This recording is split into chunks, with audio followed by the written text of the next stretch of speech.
wa tsaniha.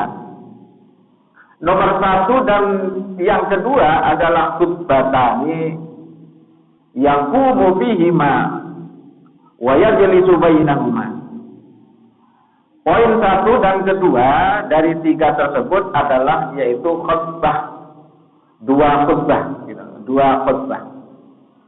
Dan keduanya ini adalah yaqumu, berdiri bihima di dalam kedua khutbah tersebut. Setelah khutbah yang pertama wa yajlisu bainahuma, yaitu duduk di antara kedua khutbah tersebut. Ini sudah menjadi syarat dan ini sudah menjadi kewajiban, dan apabila tidak dipenuhi maka ya tidak jadi khutbahnya, artinya tidak sah. Sebab ini adalah merupakan syarat, bukan sunnah. Tetapi nanti ya ada bagaimana kalau orang itu tidak bisa berdiri, khotib itu tidak bisa berdiri. Qala al-Mutawalli bi qadri tuma'ninati baina sajdatain. Menurut Imam Mutawalli, yaitu tumakninah itu adalah dengan sekedar biqadri tumakninah, dengan duduk itu yang dimaksudkan dengan yaitu sekedar tumakninah, duduk di antara dua sujud. Jadi maksudnya itu lama duduknya antara dua khutbah itu katakanlah paling sedikitnya itu dengan sekedar tumakninah seperti duduk di antara dua sujud. Kalau kita mengkaji hal yang sedemikian itu, tumakninah di dalam sholat itu dengan sekedar membaca tasbih subhanallah. Nah, setelah itu selesai, itu paling sedikitnya tumakninah. Tapi pada kitab-kitab yang lain itu disebutkan bahwa duduknya di antara dua khutbah itu yang sekiranya yaitu orang membaca surat Al-Ikhlas. Qul huwallahu ahad, Allahus samad, lam yalid wa lam yulad wa lam yakul lahu kufuwan ahad. Lamanya seperti itu. Tapi biasanya di kalangan kita, khususnya Ahlus Sunnah wal Jamaah, itu pada saat khatib itu duduk di antara dua khutbah tersebut, yaitu biasanya dibacakan yaitu sholawat. Dibacakan sholawat sebagaimana biasanya itu.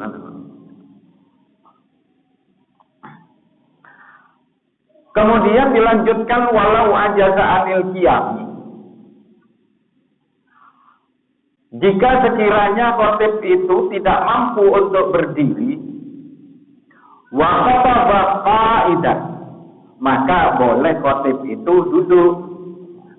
Jadi khutbahnya duduk, tidak berdiri, andaikan tidak bisa berdiri, ya, tidak bisa berdiri atau mungkin sakit dan lain sebagainya. Kalau berdiri katakanlah nggak kuat, maka boleh di sini duduk.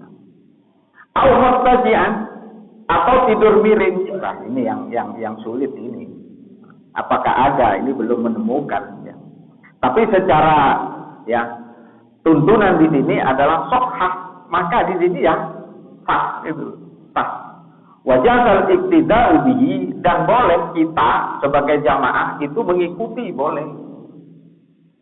Walau ma'al jahli bihalihi, sekalipun itu tidak tahu, kita tidak tahu dengan keadaan daripada khotib tersebut, kenapa kok tidur miring gitu. Lah di sini disebutkan lagi wahai itu khataba qa'idan. Sekiranya khotib itu misalkan khotbahnya itu duduk, tidak bisa berdiri, maka fasola bainal khutbataini, maka pisahnya antara dua khutbah yang tadi kalau berdiri kan duduk di antara dua khutbah tersebut. Kalau misalkan ada khotib duduk tidak bisa berdiri, maka bagaimana pisahnya antara antara khutbah yang pertama dan yang kedua? Maka di sini Wa haitsu khataba qaidan fa fassala bainal khutbataini, maka pisahnya antara dua khutbah tersebut bisa dengan diam, meneng. Jadi misalkan ana wong khutbah ini ku duduk lungguh. Terus maksud ngoten khutbah yang pertama selesai. Loh bagaimana perpisahan antara khutbah yang pertama dengan khutbah yang kedua? Maka ya hanya diam saja. Diam saja, setelah itu diteruskan. Labit tijain, tidak tidur miring, betul, tidak tidur miring. Kemudian sekarang kita masuk kepada rukunnya khutbah. Sekali lagi, kita sekalipun katakanlah waktu butuh khotib misalkan semacam itu, ya, kita hendaknya juga harus tahu juga, gitu, harus tahu juga. Sebab apa? Sebab kita mungkin sebagai jamaah mungkin saja ada khotib yang tidak memenuhi rukun-rukunnya, ya, maka kita sebagai jamaahnya, maka kita tahu kalau tidak memenuhi rukun-rukunnya kan berarti khotbahnya kan tidak sah. Kalau khotbahnya tidak sah berarti jumatannya juga tidak sah. Lah di situ. Jadi jangan sampai bilang aku butuh khotib lu boten ngoten. Sekarang rukun-rukunnya khutbah wa arkanul khutbataini khamsatun. Rukunnya khutbah itu ada 5. Yang pertama adalah hamdulillahi ta'ala, yaitu memuji kepada Allah Ta'ala dengan kata lain alhamdulillah atau mungkin hamdan dan lain sebagainya, innal hamda dan lain sebagainya, ya. Kemudian yang kedua, tsumma sholatu ala Rasulillah sallallahu alaihi wasallam. Kemudian setelah itu membaca sholawat kepada Kanjeng Nabi Muhammad sallallahu alaihi wasallam. Walaftuhuma, kemudian dua-duanya kalimat alhamdulillah dengan sholawat tersebut yaitu muta'ayyanun, yaitu dengan lafaz yang sudah ditentukan. Lah maka demikian khususnya sholawat ini berhati-hati hendaknya bagi khotib-khotib itu, ya, atau mungkin kita sebagai berjamaah, ya, kalau misalkan ada khotib yang tidak membaca sholawat, ya, yang tidak membaca sholawat atau dia membaca sholawat tidak menyebut nama Nabi, maka di sini ya tidak sah, gitu, khutbahnya tidak sah. Maka di sini lafaznya sudah ditentukan, Ya, sebagaimana kita yang biasanya sering mendengar Allahumma sholli ala sayyidina Muhammad, ya. Nah, itu nama Muhammadnya itu harus diucapkan. Jadi tidak cukup misalkan ada orang yang baca sholawat tapi didhamir sallallahu alaihi wasallam misalkan, sallallahu alaihi wasallam, atau mungkin Allahumma sholli wasallim alaih misalkan, wasallim alaih misal, itu ya juga tidak cukup, harus disebut dengan nama Muhammad. Nah kemarin sudah saya terangkan bagaimana kalau misalkan ada khotib yang tidak menyebut nama Nabi, ya, yang mungkin saja terjadi, mungkin lali atau mungkin memang dia tidak ngerti tentang masalah itu misalkan, tetapi dia menjadi khotib. Bagi kita yang tahu bagaimana, yang diingatkan. Ya bagaimana yang diingatkan? Ya kita membaca sholawat, mungkin dia, aku tidak membaca, aku membaca sholawat, atau mungkin aku membaca sholawat, tapi didhamir misalkan yang semacam itu. Ya. Kalau misalkan masih diam saja, berarti dia nggak ngerti. Makanya, ya melakukan sesuatu itu kan harus mengetahui tentang ilmunya. Maka di sini khotib itu juga berat sekali, gitu. Tanggung jawabnya juga berat sekali, terutama ilmunya khotib itu sendiri, gitu. Ilmunya khotib itu sendiri. Kemudian selanjutnya rukunnya khutbah dari 5 tersebut, ya ini yang ketiga, summal wasiyatu bit taqwa. Maka di sini wasiat takwa ini, usikum wa nafsi bit taqwa, itu kan mesti ada itu. Usikum wa nafsi bitaqwallah. Itu sudah cukup itu, ya. Sudah cukup. Menurut kitab ini wala tata'ayyana wala yuta'ayyanu lafduha alal sahih. Dan di sini tidak ditentukan sebagaimana sebagaimana yang kedua tersebut, yaitu lafaznya tidak ditentukan, maksudnya tidak ditentukan usikum dengan bahasa Arab usikum wa iya bitaqwallah. Kemudian yang keempat adalah wa qira'atu ayatin min fi ihdahuma, yaitu membaca ayat di salah satu khutbah dua tersebut. Jadi salah satunya misalkan khutbah yang pertama sudah membaca ayat Al-Qur'an yang sempurna misalkan ya. Atau mungkin ayat Al-Quran sekalipun tidak satu ayat, tapi ayat sudah dipaham misalkan. Yang semacam itu sudah cukup. Ini bacaan ayat itu di salah satu khutbah dua tersebut. Baik itu khutbah yang pertama maupun khutbah yang terakhir. Biasanya orang itu yang lebih hati-hati, biasanya seperti misalkan setelah usikum menafsi bitaqwallah semacam itu, waqala Allah Ta'ala di kitabul karim biasanya membaca yaitu ayat Al-Qur'an ya. Seperti misal ya ayyuhallazina amanu taqullaha haqqa tuqatih wa la tamutunna illa wa antum muslimun. Itu satu ayat yang sudah sempurna. Lah, andaikan nanti tidak baca khutbah yang kedua, maka tidak apa-apa, sebab itu sudah mewakili dan sudah membaca ayat Al-Qur'an. Kemudian lagi wa du'a lil mu'minina wal mu'minat fil khutbatis tsaniyah. Khutbah yang kedua itu mendoakan bagi orang mukmin dan mukminat di dalam khutbah yang kedua. Seperti misal Allahumma fir lil mu'minina wal mu'minat wal muslimina wal muslimat, kan itu al ahya minhum wal amwat. Itu seperti itu. Kan pasti ada itu yang semacam. Tapi khutbah yang kedua itu, khutbah yang kedua. Kemudian misalkan ada yang tanya, apakah khutbah itu harus diterjemah? Tidak harus ya. Khutbah itu tidak harus diterjemah, tidak harus diterjemah. Di suatu daerah ya, termasuk mungkin daerah Pasuruan, Temuduro barang itu jarang diterjemah, itu jarang. Jadi khutbahnya itu dengan mutlak bahasa Arab dan mutlak apa yang ada di buku-buku khutbah itu.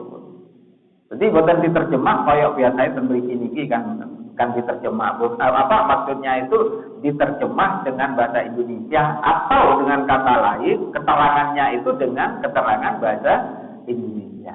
Itu tidak harus seperti itu. Jadi andaikan ada orang ya di kota misalkan atau mungkin di Malang ada khutbah terus kok bahasa Arab terus ya tidak diterjemah, itu tidak apa-apa. Memang tidak harus diterjemah, tidak harus. Tapi umpama diterjemah, dia bukan apa untuk menjelaskan. Dan nanti ada keterangan-keterangan yang lebih lanjut. Kemudian sekarang wa yustaratu ayyusmi al-khatibu arkanal khutbati li arba'ina. Dan disyaratkan juga yaitu khatib itu memperdengarkan rukun-rukunnya khutbah yang 5 tersebut yang disebutkan di atas li arba'ina, yaitu pada orang 40. Sebab orang 40 ini adalah menjadi persyaratan jumlah yang melaksanakan sholat Jumat. Jadi khotib itu harus memperdengarkan, rukun-rukunnya itu harus diperdengarkan. Seperti alhamdulillah, seperti membaca sholawat, seperti ittaqullah, termasuk baca ayat Al-Qur'an, termasuk mendoakan kepada mukminin mukminat, ya. Ini kan rukun-rukunnya. Lah ini harus diperdengarkan, ya. Diperdengarkan kepada orang 40 minimal, maksudnya minimal kepada 40 orang. Untuk apa? Kan abidu bihimul jumu'ah, yaitu sebagai sahnya, ya, sebagai sahnya dan sebagai jadinya, yaitu melaksanakan sholat Jumat. Kemudian yang kedua lagi, wa yustaradul muwalatu baina kalimatil khutbati wa bainal khutbataini. Disyaratkan lagi membaca khutbah itu kalimat per kalimat, ya. Pak, kalimat per kalimat itu muwalat atau terus menerus, tidak berhenti, ngoten. Setelah membaca khutbah alhamdulillah dan seterusnya tidak berhenti, ngoten. Tidak boleh berhenti. Kemudian juga di antara kedua khutbah itu pun juga tidak berhenti. Artinya setelah diam sebentar, kemudian setelah itu langsung membaca khutbah yang kedua. Nah, di sini menurut kitab ini, falau farqa baina kalimatiha, ya. Kalau misalkan dipisah antara kalimat-kalimat tersebut, kalimat-kalimatnya khutbah tersebut, walau bi'udrin, sekalipun itu udzur, batalah, maka batallah khutbahnya. Nah ini, apakah ada orang yang mungkin memisahkan kalimat per kalimat? Mungkin saja. Ya, mungkin saja. Misalkan alhamdulillah moro meneng sak wen-wen. Mbuh lapo misalkan ya, mbuh lapo. Dan ini pun juga disebutkan sekalipun uzur, maka ya ini tetap walau bi udrin batalah. Begitu juga andaikan orang namanya manusia sedang melaksanakan khutbah, kemudian dia batal wudunya, sebab diantara nanti syaratnya orang khutbah itu kan suci dari hadas besar maupun hadas kecil. Orang namanya manusia sedang khutbah kok dia itu batal wudunya, bu ngentut, bu yok nopo, bu ngentut, kan berarti di tengah-tengah khutbah itu batal. Lah bagaimana caranya? Yang wudu. Lah bos pun di wudu nggih metu medal wudu medal. Kane napa niku Allahumma yarham Kiai Baswali Alwi niku biasae lek di mana khutbah itu minta biasanya di pengimaman niki enten jedinge khusus ngoten lho, itu seperti itu. Jagani batali koyo ngoten niku. Batal iku gak sampai nang Joko dadi wuduki wonten mriki ngoten buka. Tapi niki boten bisa boten kaget posisi. Tapi di liyan niki kok dadi medal, kemudian di situ ada tempat wudu ngoten khusus niku, tempat wudu khusus menjagani yaitu khatib batal atau imam batal. Jadi umpamane khatib batal atau imam batal niku tidak terlalu lama sampai metu ya wudu nang joko ngoten terus napa niku nggih mriki mawon. Tapi lek mriki mboten saged. Posisi napa niku tempat iki mboten memungkinkan. Tapi umpama bisa ya nggih ngoten niku. Ya. Kemudian terus pun kalau sudah batal yang sedemikian, padahal di sini kan harus kualah. Harus terus menerus, maka ya diulangi, tapi diulangi nggih sekedar membaca rukun-rukunnya saja.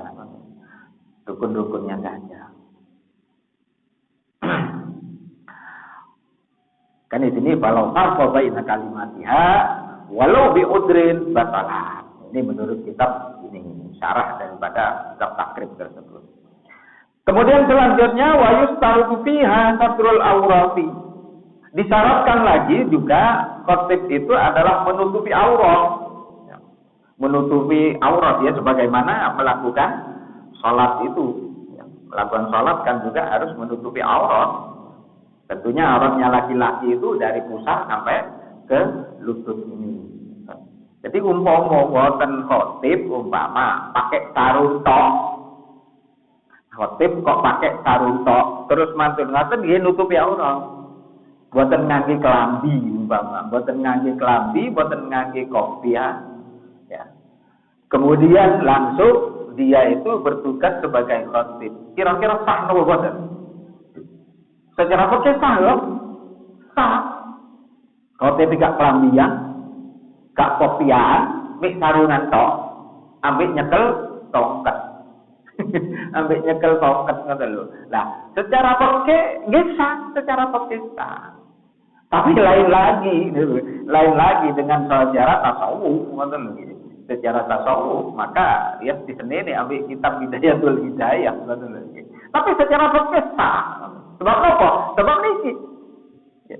Jadi syaratnya harus menutupi aurat, ya cukup itu saja. Menurut fikih. Tapi menurut tasawuf ya dijimale, ngoten. Dia harus sopan bagaimana pakaiannya, ngoten. Kemudian syaratnya lagi wataharatul hadasi dan juga suci dari hadas, baik itu hadas besar maupun hadas kecil. Wal khubuti dan juga suci dari najis. Fi taubin, baik itu pada pakaiannya, wa badanin dan juga badannya, wa makanin dan juga tempatnya. Lah, maksudnya tempat itu apa? Kalau pakaian jelas lah. Apa yang kita kenakan pada badan kita ini adalah merupakan pakaian. Kalau misalkan apa yang ada pada badan kita ini, ya, pada badan kita ini sekalipun umpama ada gelang, ya, ini kan maksudnya bukan kelambi. Ada gelang atau mungkin ali-ali. Lah ali-ali ini mengandung najis misalkan, maka ini tidak boleh kan berarti yaitu dia membawa najis. Gelangnya mengandung najis, umpama. Lah ya termasuk itu. Sama berarti dia membawa najis, memakai pakaian najis. Dan juga tempat. Nah, sekarang tempat yang dimaksudkan tempat ini yang mana? Tempat yang ini, ya. Ini tidak semuanya loh. Tempat yang kita pijak, ya. Yang kita pijak dan yang kita mungkin pegang. Baik itu pegangan sebelah mimbar niki, napa niki? Niki lho biasa ngono. Wakan ngeten. Wong niku khotib niku kan ngeten. Kalau tidak megang apa-apa, maka tongkat ini dipegang oleh tangan yang kiri, kemudian tangan yang kanan berpegangan kepada niki lho. Niki apa nih? Berpegangan nih. Jadi kondelan ngoten. Misalkan contohnya nggih. Niki agak supaya mawon. Misalkan ngeten nggih. Niki lak contoh misalkan. Lho ngeten lho. Agar supaya apa? Agar supaya khotib itu tidak sampai ngeten-ngeten dulu. Lah, menurut kita itu hukumnya makruh ngeten-ngeten. Kok pidato ngono lho. Dadi ngeten. Atau mungkin ngeten. Lah umpama niki najis, sing dicekel niki najis, maka ya berarti batal. Atau mungkin mriki yang kita pijak, yang kita napa niki sing kula idak niku, nggih, kula idak ngene undak-undake niku mengandung najis, maka ya tidak boleh. Tidak boleh. Berarti ya batal, nonton. Batal. Mereka nonton biasa khotib niku sing boten ngangge teks, sing kiwa niku nyekel tongkat, tangan kanan itu berpegangan pada iki. Kalau zaman dulu, kalau saya perhatikan zaman dulu, seperti Al-Maghfurlah, Ustaz Ali Al-Idrus, itu kalau megang tongkat itu ngetan. Ngetan, sing tengen iki. Jadi cekel loro karo ngono. Gini kok menghindari nopo? Menghindari tangan sing opo-opo kaya wong pidato niku.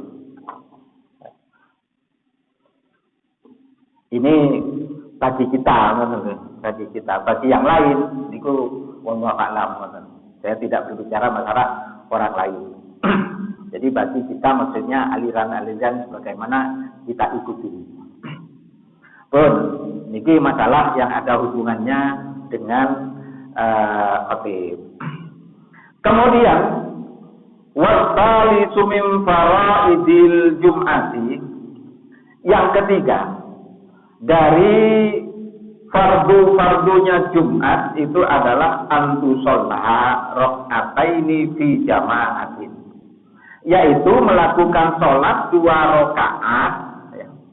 Fi jama'atin dilakukan dengan berjamaah. Lah, melakukan sholat 2 rakaat dengan berjamaah tersebut tan'aqidu bihimul Jum'atu. Maka sebagaimana sahnya yaitu mereka melakukan sholat Jumat tersebut sebagai sahnya. Kemudian wa yustaratu wuqu'u hadhihi sholati ba'dal khutbataini, dan disyaratkan sholatnya itu adalah ba'dal khutbataini, yaitu setelahnya khutbah kedua, setelah 2 khutbah tersebut. Jadi kalau sholat Jumatan itu adalah sholatnya, yaitu setelah pelaksanaan khutbah. Setelah pelaksanaan khutbah. Bihilafi sholatil idi lain, dengan sholat id, baik itu Idul Fitri maupun Idul Adha. Fa'innaha, maka sesungguhnya sholat id tersebut qoblal khutbataini ya, dilakukan sebelum khutbah. Karena kan ya biasanya sholat id niku melakukan sholat dahulu, kemudian setelah itu khutbah. Kalau sholat Jumat yaitu khutbah terlebih dahulu, kemudian setelah itu sholat Jumat. Itu jadi kebalikannya. Makanya kadang-kadang sholat id niku, sholat Idul Adha maupun sholat Idul Fitri ya, biasanya niku kaya di masjid jame di pundi ngoten lho, biasane mari sholat niku buyar pun. Wakeh sing pun mulih. Sebab napa? Sebab mantun-mantun khutbah, dan khutbahnya memang riyo niku nggih srata suwi ngoten, riyo rada suwi, makanya akeh buyar. Tapi alhamdulillah kalau dikasih ini lah mboten boten pasti enten ngoten lho. Ya enten cuman sing mulih niku nggih titik ngoten titik. Pun tak niki kepada sunnah-sunnahnya pelaksanaan Jumatan. Wa hay'atuha, adapun sunnah hay'atnya salat Jumat itu atau pelaksanaan salat Jumat tersebut arba'u bisalin, ada 4 perkara. Monggo niki kita harus betul-betul perhatikan, ngaten maksud kula niki perhatikan di dalam kita melaksanakan salat Jumat. Apakah kita ini sudah melaksanakan sunnah-sunnahnya atau mungkin terus pundi ngoten lho. Monggo kita bersama-sama kita perhatikan. Yang kadang-kadang kita ini melaksanakan ibadah Jumat atau salat Jumat itu kadang-kadang enteng-enteng mawon nggih. Enteng-enteng mawon. Maksudnya bagaimana? Maksudnya itu hanya kita mengambil yang penting-penting tok. Padahal pada hari Jumat itu adalah merupakan hari yang paling utama. Malamnya juga Lailatul Jumat itu afdhalul laili. Kemudian bagaimana bagi kita ya? Kemudian bagaimana bagi kita pada hari Jumat tersebut, mari kita bersama-sama yaitu kita perhatikan apakah sudah kita melaksanakan atau masih belum tentang masalah hayatnya atau masalah kesunatannya. Wahai atuha, adapun sunnah hayatnya Jumat itu arba'u bisalin, ada 4 perkara. Ahaduha, salah satu dari 4 perkara tersebut adalah al-ghuslu. Al-ghuslu yaitu mandi. Maksudnya mandi ini di sini adalah yang dimaksudkan mandi wajib. Mandi wajib. Ya mandi besar itu disunnahkan semacam itu. Lah bagi siapa? Liman yuridu huduraha min zakarin au unsa, hurrin au abdin, muqimin au musafirin. Mandi tersebut bagi siapa? Bagi orang yang mau melaksanakan sholat Jumat. baik itu orang laki-laki maupun orang perempuan yang mau ikut melaksanakan sholat Jumat, baik itu orang yang merdeka atau budak, atau orang yang mukim, atau orang yang sedang musafir, maka di sini juga disunnahkan untuk mandi besar pada hari Jumat. Mulai kapan? Ya, mulai kapan disunnahkan? Wa waktu wusliha, atau waktunya kapan? Wa waktu wusliha minal fajri tsani. Adapun waktunya yaitu mulai dari fajar yang kedua. Maksudnya fajar kedua itu adalah manjing subuh ini, manjing subuh ini. Fajar tsani itu adalah kalau sudah fajar yang kedua itu adalah manjing subuh. Dulu kan sudah pernah saya terangkan, fajar itu kan ada dua. Yang pertama, fajar kadzib dan fajar shadiq. Fajar kadzib itu yang kira-kira sekitar jam 3. Ya, jam 3 itu seperti berdiri karena ada sinar tapi sebentar, sebentar. Itu fajarnya setan katanya. Itu fajar kadzib. Kemudian yang dimaksudnya fajar shadiq di sini yaitu fajar yang tsani, fajar yang kedua tersebut yaitu berarti sudah manjing subuh. Lah sekarang wa taqribuhu min zahabihi afdal. Adapun mandi tersebut adalah afdalnya gitu. Afdalnya sudah mendekati berangkat ke masjid. Mendekati berangkat ke masjid itu sunnahnya semacam itu. Katakanlah umpamanya sudah mau berangkat mandi wajib, mandi besar, tapi mandi sunnah, disunahkan gitu. Kemudian, lah ini saking disunahkan fa'in ajaza'an ghusliha, maka apabila tidak mampu untuk dari mandi misalkan kalau mandi rincian dan lain sebagainya tidak boleh dokter dan lain sebagainya, maka di sini tayammama biliyatil usli, maka tayamum dengan niat mandi. Saking disunahkan. Kemudian sunnah yang kedua adalah watanziful jasadi, membersihkan badan. Membersihkan badan. Jadi di dalam masalah mandi tersebut adalah membersihkan badan. Dari apa? Biizalati rihil karihi, dari atau menghilangkan bau-bau yang tidak enak. Bau-bau yang tidak enak. Biizalati rihil karihi minhu. Kasonamin, seperti bau apot badan itu biasanya kalau tidak mandi kan mampu, cara arek cilik-cilik bau. Maka di sini disunahkan untuk mandi. Maka bahkan saya ta'ata ma yuzilu, maka disuruh untuk menghilangkan bau tersebut. Bagaimana caranya? Apakah itu dengan sabun atau mungkin dengan apa saja. Jadi min tatin wa nahwi. Kemudian sunnah yang ketiga adalah wasali sulub susyabi al-bidi, yaitu memakai pakaian yang putih. Jadi disunahkan untuk memakai pakaian yang putih. Sebab apa? Fa innaha afdhalus thiyab. Pakaian yang putih itu adalah paling utamanya pakaian. Jadi kalau misalkan kita mempunyai pakaian yang putih, maka ya dipakai yang putih tersebut. Sebab pakaian yang putih itu adalah seutamanya pakaian. Dan bahkan Kanjeng Nabi Muhammad sallallahu alaihi wasallam niku nate dawuh, ya, albizu min thiyabikumul bayad. Fa innaha khairu thiyabikum wa kaffinu biha mautakum.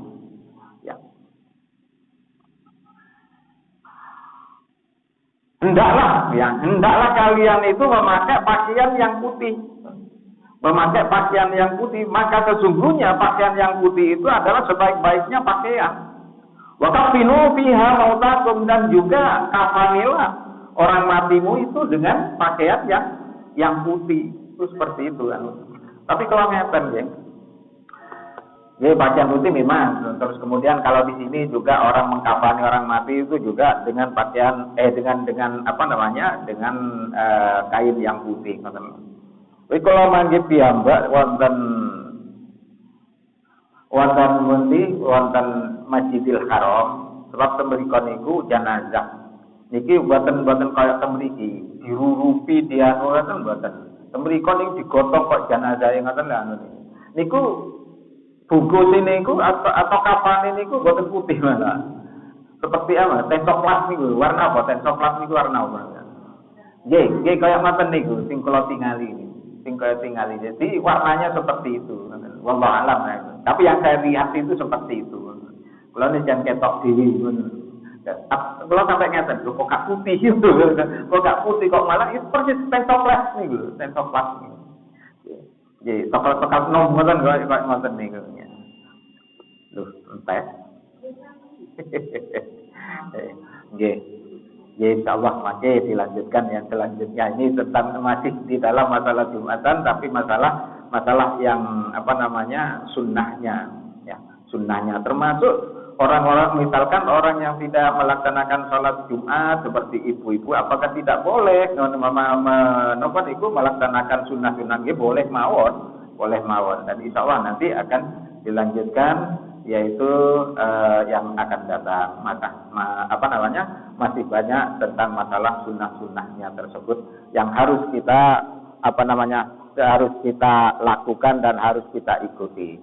Sebab semuanya itu adalah tuntunan daripada Kanjeng Nabi Muhammad sallallahu alaihi wasallam. Mudah-mudahan apa yang sudah saya sampaikan ini bermanfaat bagi kita bersama. Mudah-mudahan di dalam kita melaksanakan ibadah kepada Allah Subhanahu wa taala dengan ilmu-ilmu yang telah diberikan oleh guru-guru kita dari gurunya dan lain sebagainya dan sambung kepada Kanjeng Nabi Muhammad sallallahu alaihi wasallam.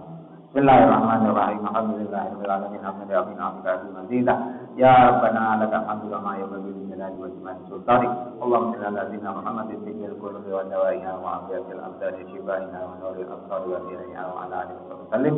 Allahumma ja'alna liman bi'ilmi wa salihan bi ibadatik. Rabbana atina fid dunya hasanah wa fil akhirati hasanah wa qina adzabannar. Sallallahu ala sayyidina Muhammadin wa ala alihi wa sallam. Alhamdulillahirabbil alamin. Assalamualaikum warahmatullahi wabarakatuh.